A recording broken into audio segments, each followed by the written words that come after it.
बजेटवर budget आयचे budget finance minister madam Nirmala Sitharaman जे अंतरीम बजेट जे सादर केलां ते बजेटाचे गोंयच्या सरकाराच्या वतीन गोंयच्या लोकांच्या वतीन हांव खूब खूब स्वागत करता.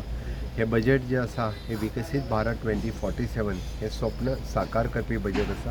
दिस इज द फावंडेशनल बजेट फॉर विकसीत भारत 2047.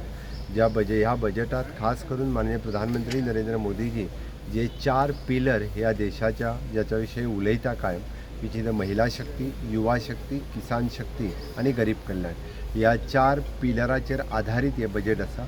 निश्चितरित्या ह्या बजेटात महिलांच्या खातीर, युवावांच्या खातीर, किसानाच्या खातीर आणि गरीब कल्याण कोणूच उपाशी उरचो न्हू म्हणून सगळें प्रायोजन केल्लें आसा. आणि फुडल्या 25 वर्सांचो फावंडेशन स्टोन ज्या पद्दतीन आमी म्हणटा की महिला, युवा, किसान हांच्या खातीर skilling, reskilling, upskilling, innovation and technology हाजो यूज कशा पद्दतीन आमी करपाक जातलो ह्या बजेटात साफ आनी क्लियर केला. हे अंतरीम बजेट जरी असलें जाल्यार दिशा दिवपी बजेट आसा आणि निश्चित फुडल्या 25 वर्सांचो विचार करपी हे बजेट आसा. हांव गोंयच्या लोकांच्या वतीन गोंयच्या सरकाराच्या वतीन ह्या बजेटाचें खूब खूब स्वागत करता. गोंया खातीर कितले अंतरीम बजेट आसा त्या खातीर ह्या अंतरीम बजेटात म्हणजे ज्यो ओवरऑल आमी जेका म्हणटा की देशाच्या दृश्टीन हे दिल्लें बजेट आसा. डेफिनेटली गोंया खातीर वेगवेगळ्यो गजाली हातूंतल्यान आमी घेवपाक शकता.